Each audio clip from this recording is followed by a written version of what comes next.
Hello friends, welcome back. Life is multiple little things, but food is in the middle of everything. I'm sure you all will agree with me when I say that food can lift the spirits, food can change the moods.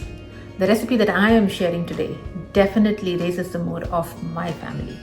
So the dish that I'm referring to is a warm and hearty goat curry. So if you all are ready, let's get started.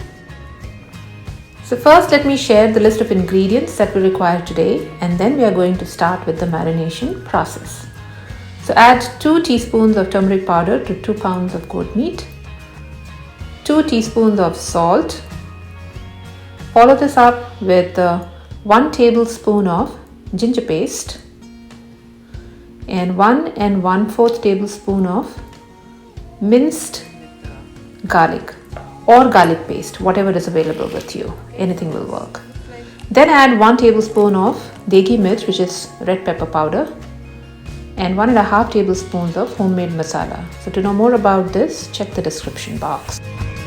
And in the kitchen, I'm going to have my husband, who I'm going to start calling AK, on the same line as people call me KK. So every time I do a non-veg dish, you will see him around. And if you don't see him in the video, it's only because he doesn't want to be seen in the video. So now that we have everything that is required for marination, AK is going ahead and giving it a nice mix. So it's making sure that all the pieces are evenly coated, and we will set this aside for marination for roughly 30 to 45 minutes, after which it will be ready to cook. So here we are frying the chopped onion in 1/2 cup of oil along with 2 bay leaves. So AK was in a rush and he started even before I could set up. So I think what we need to notice here is that we have to deep fry the onions. So once we have done that, go ahead and add the marinated goat meat. So you can see AK is using his hand here, but he does this all the time, so he's used to it. Make sure that you don't splash the oil on your hands. So here I am giving it a stir, and we will cook this for some time and then add green chilies.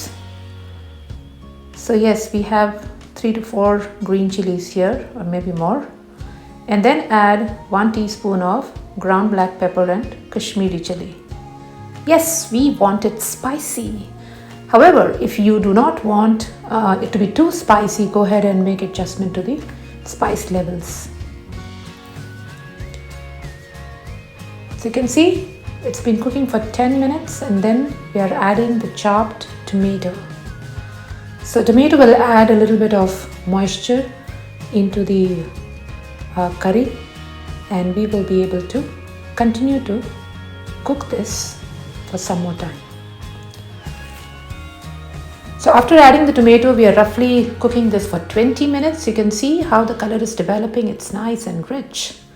And make sure that you are stirring in between because we haven't added any water yet, so we don't want the meat to stick at the bottom. So after 20 minutes, you can see there is no gravy left. So we're going to add 1/2 cup of water and continue to cook this. So as I mentioned, keep stirring in between just to make sure that it's not sticking at the bottom, and we will continue for another 20 minutes on low to medium heat.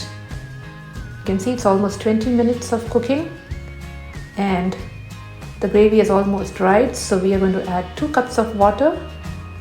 I've added 1 cup here, and I'm going ahead and scraping the sides. Now that's all the masala, right, that is sticking, and it has a lot of flavor in it. So I just want to scrape a little bit and make sure that it is incorporated in the gravy. It is going to add a lot of color to the gravy and of course the flavors. So this is my 2nd cup of water. As you can see, I'm giving it one final stir after adding the water, and now it's time to cover it with a lid and then let it cook for roughly 15 minutes. Yes, so make sure again that you are giving it a stir once in a while. Yes, This is a little long process, so we have to be a bit patient.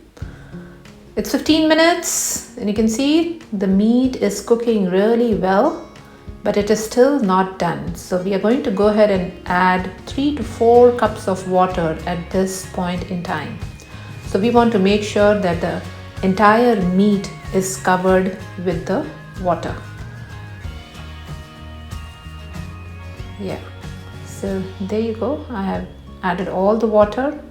I'm giving it one final stir after adding the last cup of water there. And then we are going to cover it with a lid and cook for roughly 45 minutes on medium to low heat. So it's 45 minutes, time for us to have a look. Look at that. It's absolutely delicious. You see, the meat is tender and it's done well. Our goat curry is ready. So take it out in a serving bowl and then garnish it up with fresh coriander leaves. Wow, it's looking so delicious. I quickly made some fresh chapatis to pair it with the goat curry, and now it's time to enjoy. Thank you for watching and do come back for more. And yes, don't miss to subscribe.